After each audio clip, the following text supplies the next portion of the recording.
That's bad. We've gone over some good lists and bad lists today. I think we need to provide our consistent list of good things that happen every week, which is our weekly update. We'll start with the MLB, and of course with the Yankees. We got Gardy back. The We got Gardy Gardy. party is back. He's back. Everyone thought he didn't make it. He didn't get the invitation to the party. He forgot to RSVP or something like that. I don't know. But It's his Yankees hit him with party. the. It's a yeah. I don't know. He's late to his own It's party, his right? party. Yankees call. Yeah. Hey, where you at, man? 1 year, 4 mil. You good? Let's go. Gardy You walks saw in. CC's tweet. He was He was like, scared. "Oh, I got nervous for a second, Yeah. but hey, He was he's like, back. I didn't Let's think get he it was coming going." back. You can't not sign Gardy. That's It's what the it comes Gardy down to. party.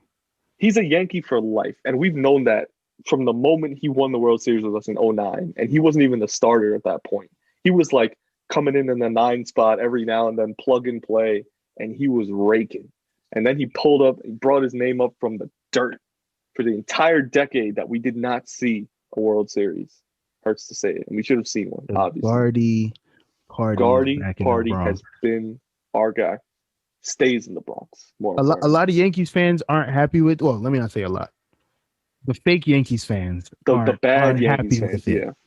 Yeah. They don't understand that Aaron Hicks gets hurt. People talk about Every Judge year. and Stanton because those are the two big names on the Yankees. Yeah. Aaron Hicks is hurt just as much. How do you end up Yeah. with Tommy John as a fielder? That should show you that No, man gets hurt. he is liable. That man needs a backup. And Guardy's So every year. that's That's the why. guy. Yeah. And people are like, "Oh, well, we have Mike Talkman." You Nah, think Talkman is that good? nah. Oh, I like Talkman, but he's not gonna play more than Guardy would because he's not a period center fielder. He'd take a corner before Guardy. no, Mike Talkman is a center fielder on paper. But the issue with Mike Talkman is Yeah. that he's not as good. He's not as fast. He's not as he But doesn't have as strong of an arm. and they put him He's to play not the that corners. good. They put him to play Yeah, left that's what they or right got in him here Judge's out. for. Yeah. Because when they got him, Brett Gardner was a starting left fielder, and then if Yeah. Aaron Hicks gets hurt, Gardner moves to center, Talkman goes to left. That He was still got that the speed. plan. The one thing Guardy Yeah. has never lost for the entire Yankees career, regardless of age, regardless of how well he hit or fielded, it was always his speed. He was always He's the not as fast fastest guy on anymore, the but team. he's still up He's there now. still probably one of the fastest guys on the team. I'd say maybe like Tyler Wade is faster, Tyler but Wade, that doesn't really maybe say Clint much because Frazier. Tyler Wade is Clint elite. Frazier's No, not no, that no, no, no. he's not that fast. Tyler Wade. It's Tyler Wade Then than Guardy. Gardner, and then I think Judge might be faster than. I think Judge is faster. No, seriously, Even on Judge the is cast? fast. Like No, I know he's fast, but you think he's faster than Clint Frazier, yeah, I don't think he's faster than Clint Frazier. it's close. It's close. I think Frazier probably got it. I don't know. Just off of Judge's You see the path. short stride. You see the short strides. You think he's fast. Judge is taking 8 feet on every stride. He Judge takes is one up stride and he's always halfway closer. He just exactly. ding ding ding ding ding. Oh, he's like LeBron taking 2 steps from the Exactly. logo and hitting a fast break dunk. So the Yankees look to have probably filled out, the remainder of their team. I'm happy with this team as is. Yeah, you know what? I think we're still the best team in the AL. And I know we say that every year, but this year we're absolutely still the best team in the AL. Yeah. Who do you think's on the bench? Hitters. You have Higgy, who's the backup catcher. You're gonna have Gardner. We're gonna have Tyler Wade because we need a backup infielder. And there's one more spot. Who do you think gets that? It's between Andujar, Derek Dietrich, Jay Bruce, and Mike Ford. Who do you think gets that last spot? I don't think Ford gets it. I think Dietrich probably. No, I wouldn't even say Dietrich gets it. I don't think he makes it. Wow, but he is a lefty and he hits bombs. And he plays everywhere. Dietrich? I know he plays outfield. He plays first, second, third, base. left, and right. Wow. Okay. It's between Andujar and Dietrich. And it's probably, after what you just told me, it's leaning towards Dietrich. Because I love Andujar and I think he can still hit. His fielding is very questionable, but Dietrich sounds like a player that they need. I think Andujar starts the season as a third baseman because Gio's going to be out. But then when Gio comes back, Andujar's going to get sent down to AAA. because you want him to get consistent at bats so they can trade him. Yeah. Oh, to trade Mike Ford. Yeah, they're gonna have to trade Andujar. Where are you gonna play him? They said in spring training they're gonna play him at first, third, and left. What does that mean? He's gonna be the worst. The worst defender in all of baseball. Exactly. They need a spot for him to play. That's what they're saying for him. Wow. 2 years ago, I don't think I would have heard any scenario of Andujar being traded, and even though he was already only in trade because talks. of Gio. It's that. Yeah. If Gio never came, Andujar would still be our starting third baseman easily because he can still hit. We all know it. He can still hit. He hits 300. Like he can easily still do that. Helicopter. I agree. Derek Dietrich, maybe Jay Bruce if you get lucky. If he gets lucky because he plays first and he plays the corners in the outfield. I think they're gonna need like a first baseman, but Dietrich sounds like a major utility guy. Like plays everywhere. Bad everywhere he plays, but at least he can play multiple positions. Like Jay Bruce, he's a lefty, so he can't play second, short, or third. No. He can only play first in the outfield. So Derek Dietrich can play first, second, third, left, and right. Yeah. So let's take that as you wish. He's never going to play the outfield because we're going to have Gardner and maybe Chapman both on our bench. Our outfield is set. I don't think any of those other utility guys need to touch the outfield. Just start taking ground ball reps from now. You'll be all right. So between those two guys, when it comes to a major like regular season, the heat of it, it's probably between Andujar or Dietrich. Probably more so Dietrich than Andujar, unless we desperately need a bat. Shane, what other moves we got in the MLB? Trevor Rosenthal, genius. 1 year, $11 million to the A's.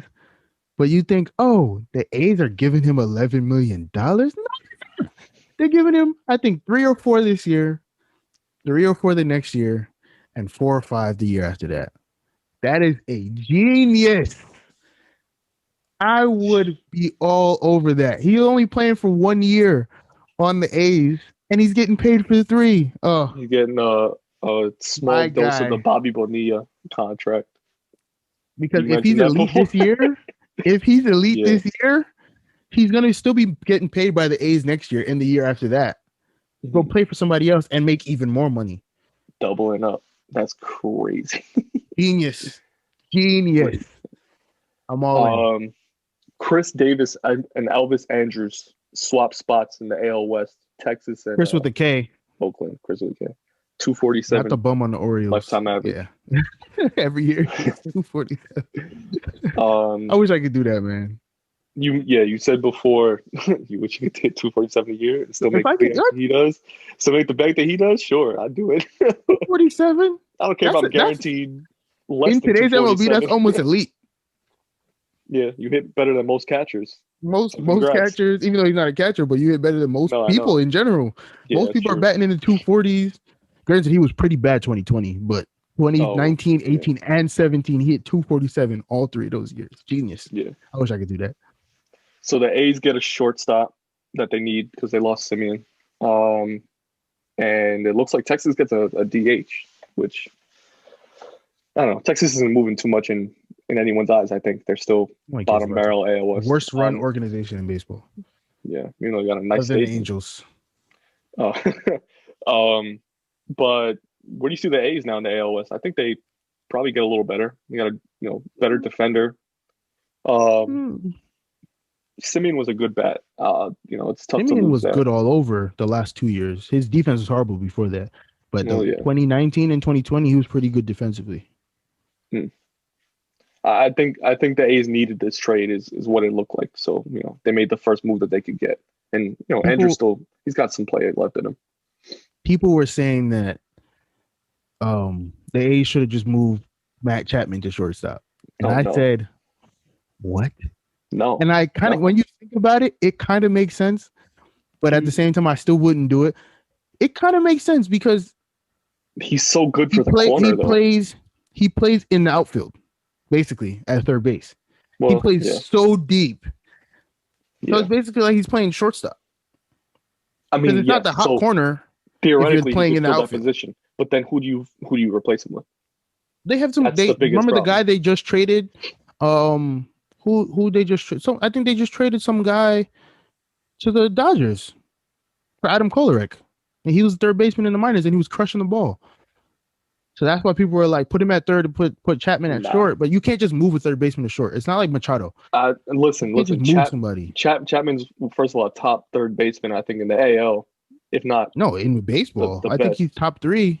I don't see him moving to shortstop based off the fact that you can't lose a spot that good in the corner. You can't lose a cemented position on any of the bases. Shortstop's pretty flexible because, yes, you can play it as deep or as shallow as you want. You can have a utility guy there. You just need to have range. But third base is very specific. You need to have like the fastest feet and the best defense that you can possibly play. Your best defender probably plays either the corner and first, and if not first, third. The fastest defender goes to third. You want to put your best defenders up the middle, but your fastest, your third baseman. I wouldn't even say most agile. It just needs to be someone who thinks quickly. So like you don't want it to be the reason why Matt Chapman is elite is because he sets up wide. Yeah. He's almost sitting down on the floor. That's how wide he is, and his arms are out.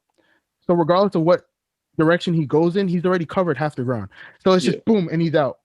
Mm-hmm. But if you had to choose who you would want to be quick, your shortstop or your third baseman, I'd rather my shortstop be quick because they have to go sometimes into center field to go make get a ground ball up the middle. I think them slip I might have mixed my words. You might want your corner to be quick, agile. Yeah, quick. Yeah. You want your middle infielders to be fast. No, you want them to be fast because if they are going to center field, they have to the ball. They can get their first step. A good first step will get you there, but not if you're slow, right? Like a good first step at third base gets you to where you need to be. Because, for Chapman, a guy like Chapman, he's fast, he's agile, and he could play wide, and he gets to his spot because he's already halfway there. But you need a fast middle infielder, especially at like second and shortstop. I'd say even more because of the shifts now, because they play so far out of position too. But even you can still say Chapman. If I had to choose, I'm gonna keep him at third. I agree with you. Don't he's staying at third. The reason why I feel like Simeon was actually got a lot better at shortstop is because he didn't have to go to his left. I mean, his right. Ever. His right, because Chapman was there. Chapman got everything. Usually, a shortstop will back up on a play that's in between the third baseman and shortstop. That's there. It happens all. Every team does it. It's routine. But he didn't have to move because he knew Chapman was already there. He was already halfway hit to my right. Chapman's there. I'm good. He got it. And I think with Elvis Andrus, that side of that's what the left side of the infield. Solid. It's set. It's set. Defensively, offensively, they're lacking because Elvis Andrus is. He's horrible. Not a bat. He bats bottom of the lineup in Texas. Yeah. And then the last move the A's made was Moreland. Mitchie 2 bags. It's not a bad. Where's he gonna play? Where's he gonna play? I don't know. I have no clue. Maybe. Oh yeah, because they just got rid of Chris Davis. Oh, that makes sense. I didn't even peep that. that was the last move that they made to. Yeah, that makes a lot of sense. Team, I think. I mean, that's fine. And what else? He plays what? First base. He plays first base, and he plays left field, but he's not gonna ever go out there. He's not gonna play the outfield. Might play first, like sprinkle him in there. 10, 15 games. They have the best defensive first baseman in baseball, so I don't really see the point. Oh, all right. He'll play DH. I think is where. Yeah, 100%. He's probably gonna start at DH. Yeah. The A's are pretty set there. But for the MLB again, last set of moves, pitchers and catchers have reported already. Hitters and fielders will report at like the end of next week. I think they come back at like Wednesday or Thursday. And just like that, I think February 28th is at the last day of February because there's no leap year, right? Yeah. It's the first game, spring training. You got to play. I think that's next Sunday. Yeah, we got like 3, triple headers like they usually start off the spring training season with. But baseball is underway, and I am so excited for the season, Shane, bro. It's going to be a great season. I think the Yankees take it this year, bro. I think they do. I sound like a regular Yankees fan. I think the Yankees take it this year. I just need, if the Yankees are going to get injured in April. Yeah, early on. That's it. Get Tank injured the rest of early. not tank. Push through the rest of the season. Push through and get everyone back like they do every year. Yeah. But this time, don't give Chapman the ball in the ninth inning of the coaching game. You can give it to him in with 2 outs in the ninth, nobody on base. Yeah. Up by 8 runs, not playing. All right, let's move on to the NFL. The NFL. There was one major move out of the quarterback carousel. It usually comes out, every week there's new news, but this is a solidified trade that actually went through. Carson Wentz is now an Indianapolis Colt. He got traded from the Eagles to the Colts for a second rounder and a potential conditional, actually, third rounder. Personally, I think the Eagles didn't gain anything from this. I know they're already set on their starting quarterback, who's Jalen. Jalen Hurts. Jalen Hurts. You said Jordan Ramsey. I was like, wait, I said Jalen Hurts. I said Jalen Hurts. Yeah, Carson Wentz has had some down years. 2018 was probably his best, almost MVP caliber season. But it's the year I think that a lot of quarterbacks are moving around after a season where the NFL lost a lot of money, teams lose a lot of money. Quarterbacks are now, usually being the face of the franchise, are putting their best offer down. Like, hey, I know this was a down year for us, but let's renegotiate something. If not, maybe another team is going to offer me better. If this is the year to get traded as a quarterback, this is it, because or as a star player in general, because you could be making some big money elsewhere. I'm surprised that his contract didn't get eaten up by the Colts at any point. No, they're paying the whole thing. It's just that the Eagles have dead cap. So even if they trade him, they have to use that paying. They still have to. Yeah. No, they can't use that money. It's dead. It's on his contract. No, but I'm saying the Colts are paying the whole contract.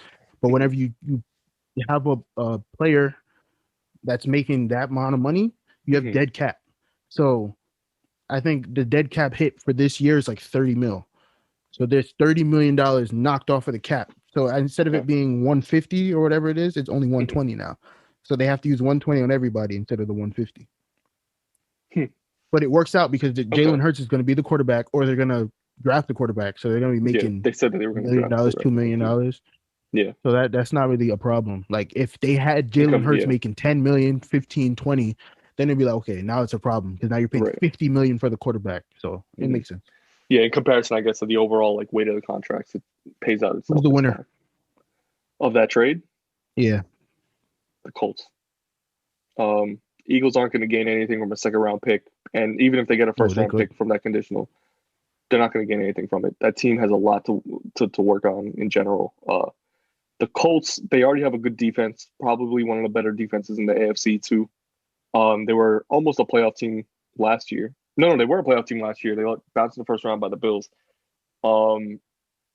But considering, they played in the AFC South, they still got the Titans.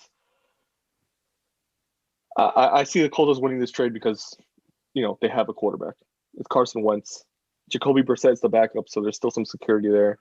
I feel the Colts. So who's the head coach of the Colts right now?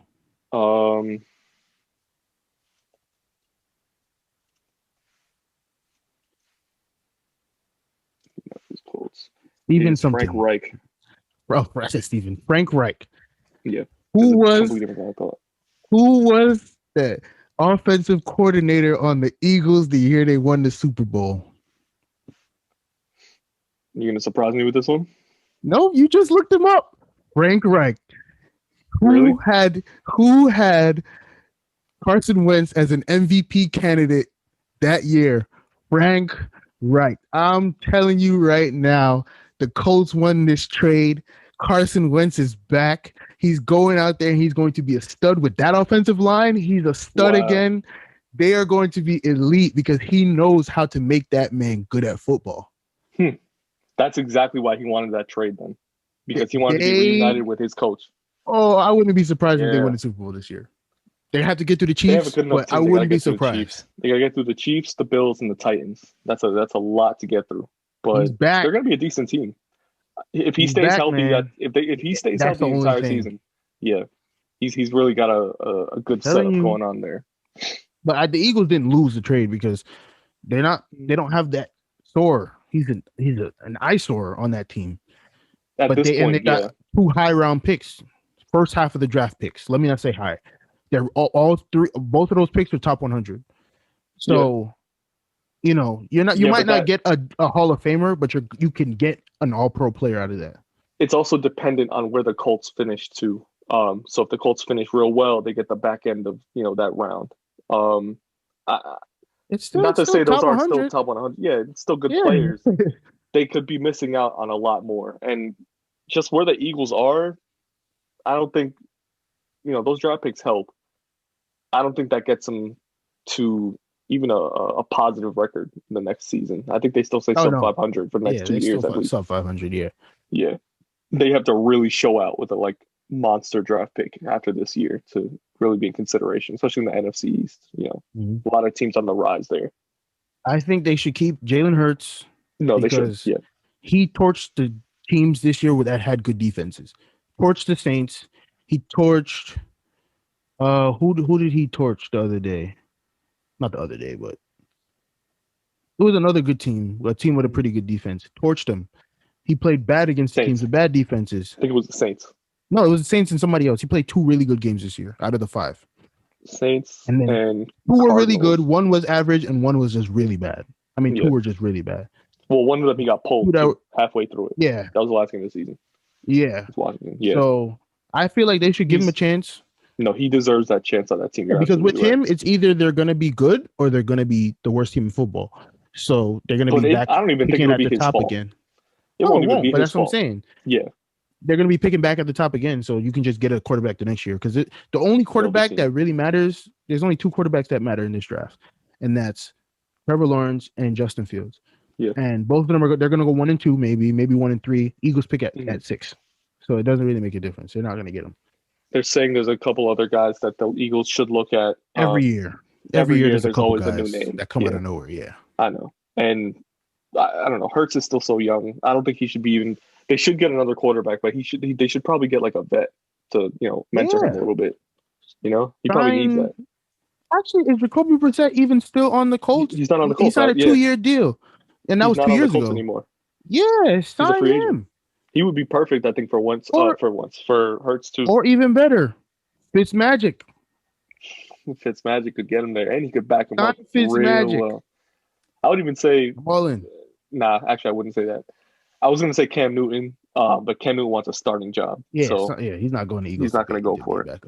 Or he could have a Teddy Bridgewater type deal where it's like, we'll sign you. You get through training camp, even though there's no preseason. I think you get through training camp. You do all of that. If you're not the starter, we release you or we trade you. Mm-hmm. That's what the Jets did. Cam's not looking for that kind of deal. He's obviously looking to be a starter. Starting after Tom Brady in New England, his ego's up to here, so he needs a contract. That's what he's going for this year. Either way, I think Colts take that. I think we agree upon that. Yeah. NBA. Not some major news. I'm gonna put the video. I'm gonna do it. It's gonna be there. You're gonna have to take it. Anthony Edwards enters Yuta Watanabe, the Japanese-born player. He just plants him. He dug a hole in the ground. It wasn't even 6 feet. It wasn't a grave. It was just he planted him, and then he's stuck there forever, frozen in time, on the floor, unfortunately. But he absolutely posterized is even an understatement because that's the definition of it. He got maybe 2 feet on him before that dunk landed, and it was so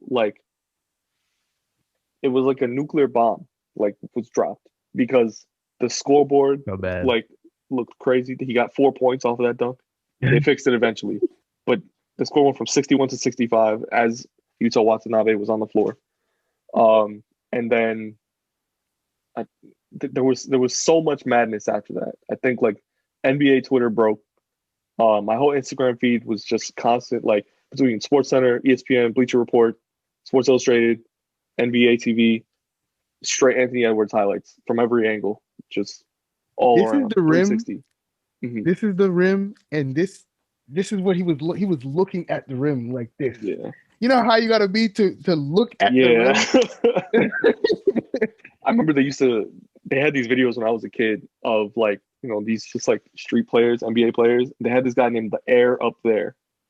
I forgot like his real name, but bro, like his shoulders would be above the rim on two-handed dunks. His shoulders would be above the rim, and Anthony Edwards was probably like close to that. There's only one man I seen do that before yesterday, and that was Gerald Green when he was on the Nets, and he got that lob thrown from Marshawn Brooks, and he windmilled, and his whole upper body was like above the rim, like it met him like at his right under his chest. You know how high you got to be, and it was a leaning dunk. I feel like he jumped off a trampoline. Like that was how high he got, and it was a windmill. He said, "Boom, boom," and I was like, I saw it live, and I was like, I couldn't even talk. I was like, that's the only other time I've ever seen somebody get that high on a dunk before, ever. I think the one that I witnessed was J.R. Smith. We just saw a man fly. Oh yeah. But in high school, the one that I think we wouldn't like just start talking about was D Wade on Bergeron because that was just dirty. That was just dirty. But he wasn't high. He just killed him. Strong, straight strike, brute force. His spine crumbled when he hit the ground. His knee slapped him in the face. His man almost died. And D Wade just walked off. Poor I said, "Geez," and I felt so bad because LeBron stepped in. And I feel like LeBron saw what Wade was about to do, and he stepped back out and let him go by. And I won't be part of this. This is a historic moment. You could take this one, Anderson. You got it. I remember I got dunked on once at a block party, and it was the same thing. I'm sitting there playing center in the paint, and it was somebody that we went to school with. I'm not gonna say his name, but it was I'm gonna just say it was Justin Pines, and he steps out the way. No, he was guarding the dude. The dude gets past him, and then it was Moj. Steps out the way, and the dude it's like an 8-foot rim. So the dude is in the air like, and I look up and I'm like, oh crap. You look up. I looked at Moj. I was like, bro, what the hell? Like, why would you do that? He's like, you thought I wanted to get dunked on? I was like, I'd rather you get dunked on than me. Like, why would you let me get dunked on? Oh man, good times, good times. Jesus, bro. Speaking of Braun, Nets Lakers. It was basically the Nets versus Braun. Nets minus KD versus Braun. And Braun got his 35K points, moves up on the list. He's third all time now behind. Mm-hmm. He's always been third. Kareem and he's been third. And he just hit the milestone. The Nets just took care of him though. What was that, Thursday night? Yeah. My boss took care of him. My boss texted me. He said, because that was the snowstorm, so I wasn't at work. He texted me. He was like, I might be betting tonight. Should I bet on the Nets? And I said, I was like, no, it's Harden by himself again. Don't bet on the Nets. Then 10 minutes later, I get the notification, Kyrie's playing. I texted him quick. I said, bet on the Nets.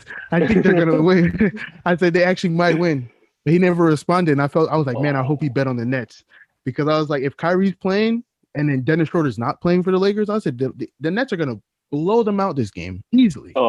You sure you still got a job on Monday? No, yeah, he just didn't respond. But I texted him back like 2 hours before the game, so he had time. So it's not on me. But when I saw that notification, Kyrie Irving will play tonight, I texted him quick. I said, Kyrie's playing. They actually might win this game. So if you want to bet on them, go for it. They said initially in the beginning of the week he was going to be taking like the week off just for his back. And, I felt, Nets Lakers, it's early on. Lakers are hurt. Kyrie probably has a good reason to sit out. I think he had a good reason to come in. Yeah. Because he wanted to play against Braun. And he knows those matchups, they come with some intensity, but also they stick with him as like a personal achievement. Ever since that trade to the Celtics, I'd say even before that, when a reporter asked him in 2017, is LeBron like a father figure to you? He looked at the guy like, why would you say that? Like, that's not how we play this. Like, I was on this team by myself before Bron. Like, I had a hold of this team. We weren't that great, but LeBron comes to his team, obviously, makes us, does what LeBron does. It's the LeBron effect. But Kyrie was a staple, if not leveled with Bron on the He didn't have to disrespect him, though. Who, Kyrie? Kyrie. That whole thing about, I looked at Kevin Durant and I said, oh, man, I finally have somebody on my team that can make the same shots I can. That's disrespectful. Yeah. I mean, LeBron is the only reason why y'all won the chip. Only. Like, yes, Kyrie, I understand you made the shot to win. He made the game-winning shot, but like 30 seconds before that, he had the block. The block heard round the universe. Like, exactly. So let's be real. Yeah. Listen, they obviously got a good feud going, but it creates for some really great games. Probably a finals matchup. We'll definitely see them, go deep into the playoffs. I actually think the Nets might take the top seed over the Sixers. Cause I don't want us to. Why? So you don't want to have to embarrass the Knicks? Is this what this is all about, Shane? That's the thing. Who says that? The Knicks. Yeah, defense is ridiculous. We're not going to beat you, especially if you have Harden. I'm not saying you're going to beat us. KD, I don't want to go through Kyrie. that stress. Beat up the 76ers that don't have any shooters. Light them up. Even though Mitchell Robinson's out for a while, he can guard Embiid. He might not lock him down, but he can guard him. He'll hold Embiid to under 30, which will be enough, and we'll stop the shooters. He might not even hold him under 30, but he doesn't have to. He just has to make him tired, tire him out. Yeah. Because on the Nets, against the Nets, he's gonna be guarding Jeff Green, and Jeff Green is gonna embarrass him. I'm gonna be honest with you. Jeff Green is too quick. The issue is they're not gonna be focused on Jeff Green. You saying Mitch Robinson's going to guard Jeff Green? He's going to have to. Jeff Green's will play in the 5. Is he actually? DeAndre Jordan starts. They alternate. It's really odd. So DeAndre Jordan will start one game. The next game, Jeff Green will start at the 5. It's like one of those things. Because they only have one center. All right. So, I don't know. Yeah, listen, you guys will take the 1 seed just based off of the fact that I think you're gonna finish with a better record and a better season. Overall, points scored. The defense is not fully there. Get there. It's gonna get there. And especially come playoff time, those 3 guys get locked in playoff time. And I realize the only reason our defense is not good is because they weren't trying. I think you watched the Suns game. To match up. You watched the Suns game. I know. That's without KD and Kyrie. Yeah. And the Nets, I mean, you heard it go. You heard the jail door close. It's and nobody could move. Shamit was locking up Devin Booker. The only person on the Suns that could do anything was Chris Paul. Yeah, it was great. He scored 17 in the 4th, and Devin Booker didn't take like an open shot. Maybe in the second half. I don't think he had a good shot in the second quarter. Shamet just locked him down. Was going in. I was shocked. I was watching the game, and he wasn't even, and he was pure vertical. So it's not like people, he fouled. No, you can't even say that. Jumping straight up. You bumped into him, and he did this. He didn't lean forward. No, he did this, and you had to take some stupid fall away shot, and you missed. He was live to the point that they mobbed him. The Suns even have a good defense. The fact that they allowed y'all to come back was purely James Harden, and actually not purely James Harden, because it was most of like the role guys on your team too. Yeah, James Harden went off. James Harden, of course. Joe Harris, you had Joe Harris, TLC, Timothé Luwawu-Cabarrot, the Frenchman. No, he's been in the league for mad long, like 5 years. What?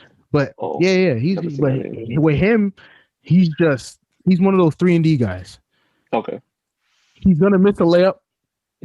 But you give him the ball in the corner, he gonna make that shot. The game winner he had like 2 weeks ago. Yeah. He's like, wide open layup. Like, dude didn't even guard you. You ran up, wide open. You did this. You saw him coming, so you got scared. You smoked the layup. Tink, tink. Oh. That's sick. All right, man. I'm done. Yeah.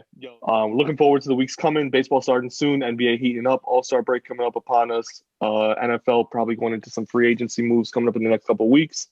Of course, keep tuning in.